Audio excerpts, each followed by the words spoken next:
Welcome to Hoyt's Bowhunting Whitetails. We're at that point in the year now where the evenings are starting to get cooler.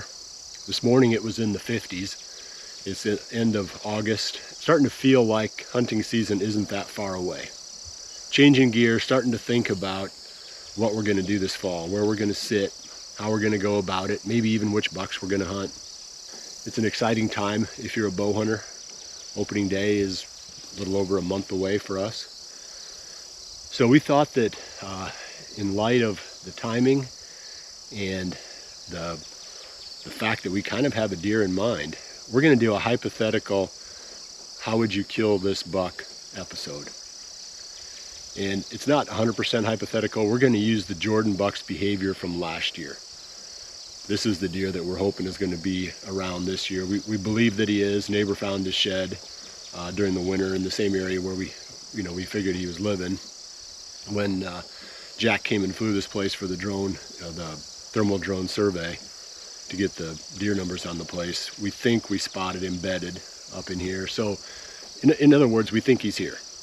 Rather than trying to wait and figure out, okay, let's get all the information on him from this year, let's go back through last year's data points, and we'll take a look at all the places that we've got some kind of information on him, and then we'll see if we can put together a plan of how we would kill him just based off what we know about him. So rather than me doing it, rather than just being another Bill saying here's how I would do this, I want to throw this to Jordan. The buck is named after her. It's not named after the former world record James Jordan buck, unfortunately. It's named after the legendary Jordan Winke. So she has to come up with the plan of how we're going to kill him. So tonight is information gathering, kind of seeing the lay of the land, talking through where he's living, where he's eating, where we've seen him. And then tomorrow is putting the pieces together, and I say, here's my strategy. Here's where I'm going to put my stands or my blind. Here's how I'm going to go in and out of there. Sweet. Okay, well, let's go up there and get this started. Sounds good. Hoyt's Bowhunting Whitetails is brought to you by Redneck Blinds, Code of Silence Apparel, Hunt Stand Pro Whitetail App, Whitetail Institute, Research Equals Results, B3 Releases, XO Broadheads, Exact Sights, and Hoyt.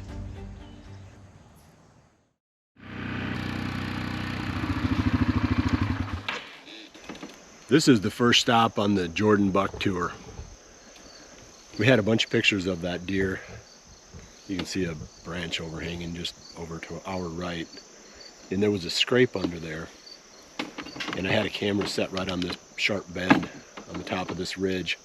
We had a lot of daylight pictures of him during the last part of October and the first part of November, right up here. And I never got the impression from the directions that he was moving.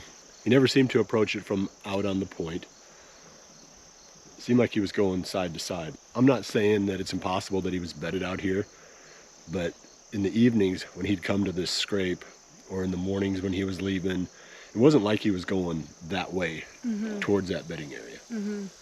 He was always going this way, and not even that way. He'd like come from that direction, he'd work the scrape, and he'd go back that way again. Okay. Yep, see if I get my hand in there right. So it's almost like this was the edge of his range.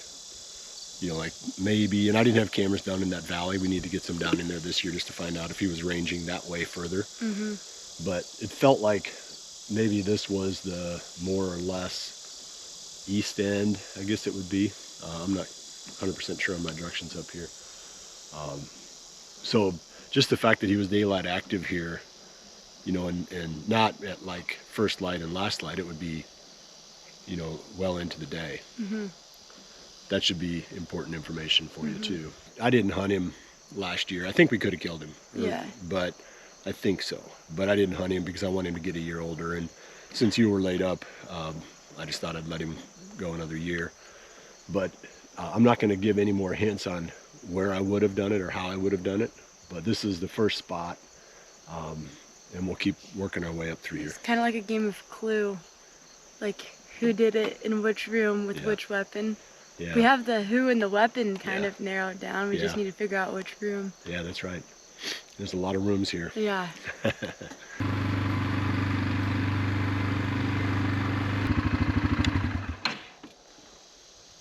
So our next piece of relevant information is just a little bit further out on that ridge.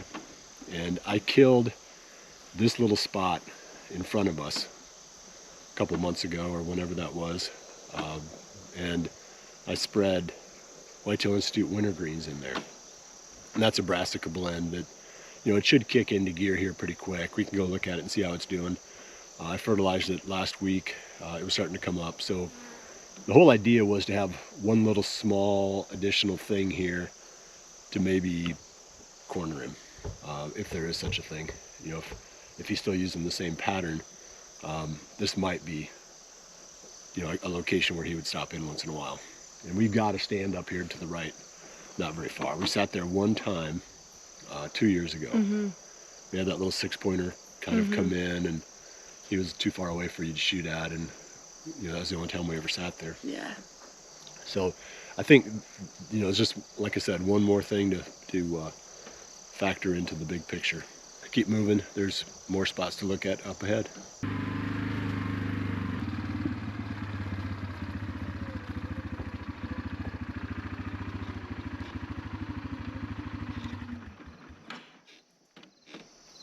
Right now we're looking at that food plot that we created last summer, early August 2023. I seeded it down.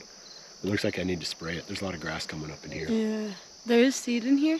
Yeah, I mean, the bigger leafed stuff is radishes. So I did broadcast spread this, but it's not looking good. This is probably a really good spot for killing some deer. I'm not sure if it is for this deer or not. I guess that's up to you to figure out, but I've never run a trail camera in here, and I don't really know what's using this specific area and how often. Well, there's a point off the end. Yes, that bedding area out there. Yes. Yes, and that's a really good spot. I'm sure they're bedding out there. Something is. There's a heavy trail that goes through there.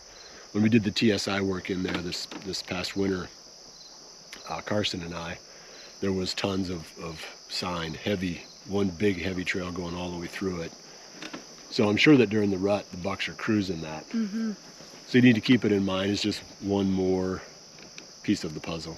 Filing it away. File it away, and then while you're filing it away, maybe you can go get the sprayer and put some clethodim in the tank and come up here and kill the grass out of here. Sounds good. I'll add that to the list. Okay.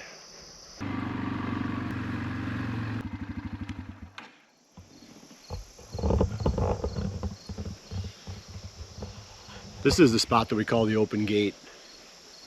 It's not a super creative name because there's an open gate. This always made 100% good sense to us. We thought that this is where Jordan was gonna fill 5 freezers with deer over the years, because we can set up a really close range, 10 to 12, 15 yard shot going through the gate. We had some pictures of that buck here last year. Not as many as I would have thought. And it is planted to clover now. Last year it was just kind of... It's acorns. Yeah, it was mostly just white oak acorns in here last year, but there's clover in here now, so it might be more attractive in some ways, maybe not. But he wasn't going through the gate because the camera was in the gate, right in the opening, and he never went through there. So any pictures we got of him, he kind of showed up from the side and then left to the side. Which side? Usually from that direction, from the west. So he's coming from over there? Yeah, and he usually left whenever we had pictures of him going. You know, it's harder sometimes to tell because you don't get every single picture when they're moving around. You know, you get one now and one then, and sometimes they're just gone. But I do believe that's the direction that he was coming from and going to. So getting kind of potentially the edge of his range. Yeah. And that would be the same direction because this is parallel down the trail. So at the other camera where he was coming and going, that would be the same direction from here. Generally. Yeah, and I think you're going to see that trend continue as we go up here, and I give you more and more information. Okay. I think you're going to find that we can probably narrow down where this deer is bedded. This food plot on the other side of the open gate looks pretty good. Yeah, it does. So we've got beans and power plant, and then beyond that is sorghum. And pumpkins. And pumpkins, yep. Don't forget. Never forget the pumpkins. So I think, once again, you know, the food is never going to be an issue here, but this should be attractive. I mean, I can't imagine, you know, the deer finding much else up on top here that they would prefer over these beans and that power plant right here in this little spot. Right. As far as like fast food restaurants for deer goes, like a Culver's adjacent instead of like McDonald's or something. Yeah. Like this is pretty. Well, this could be Chick-fil-A, because that's kind of the more trendy one now, right? Yeah, kind of. In your generation. Yeah.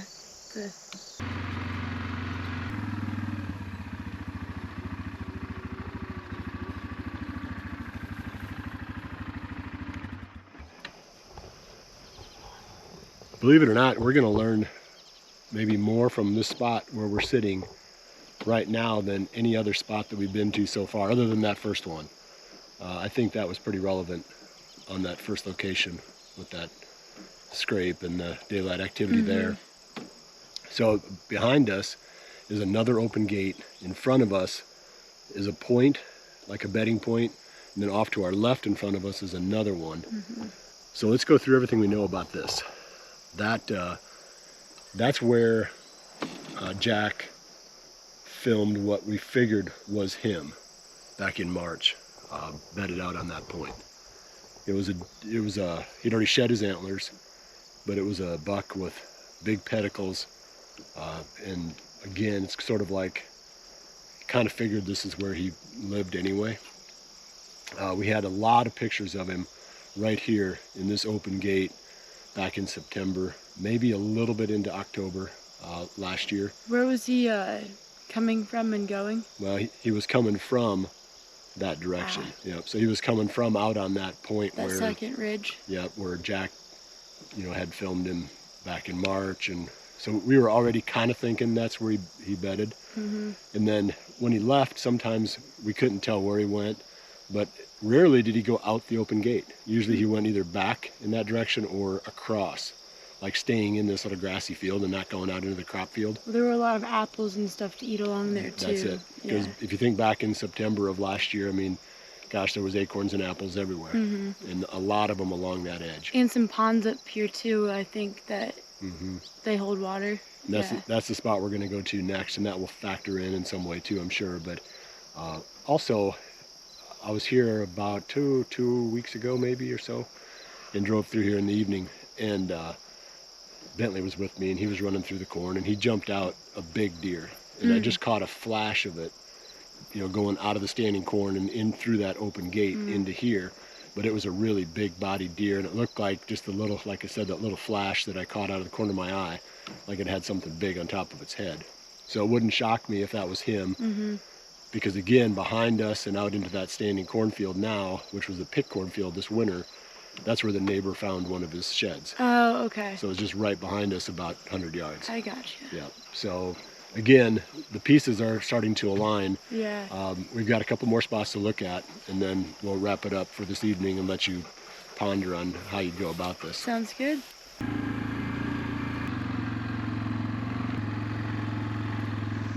This spot could become a factor. Depends on what you decide in your breakdown and analysis of your hunt plan. We made this food plot this summer, and it's coming in. It's not coming in real awesome, but it's coming, and I'm sure that by October there's going to be plenty of brassicas in here. They're coming up. So whether that creates another like prime feeding area for that deer, we don't know that.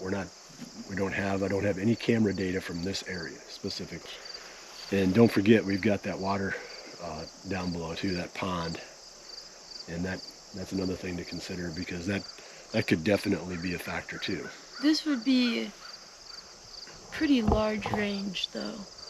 Yeah, I got one picture of him, I think one picture or one day or a couple days worth, even further around.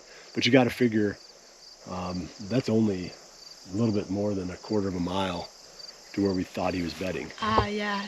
Yeah, it's not as the as crow far. flies, yeah. It's not as far as you think. Yeah, So that's nothing for a deer. right. So we got one more spot to look at, and then I think that's going to be everything you need to All the ingredients to make the dough. bake up your little pie, your little Jordan buck pie. Okay.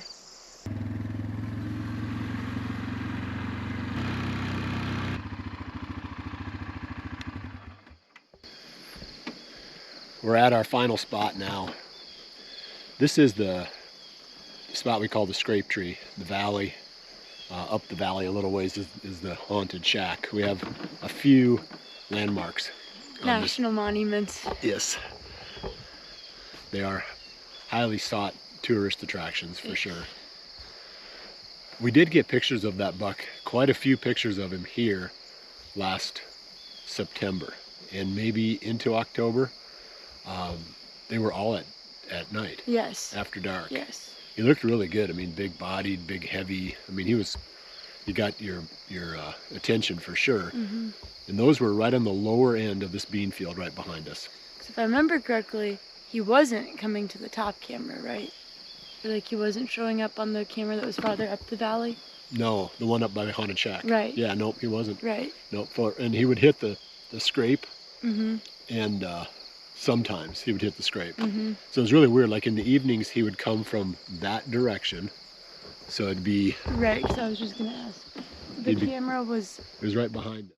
The camera was right on the end of this bean plot. So you can see the bean plot. It was corn last year.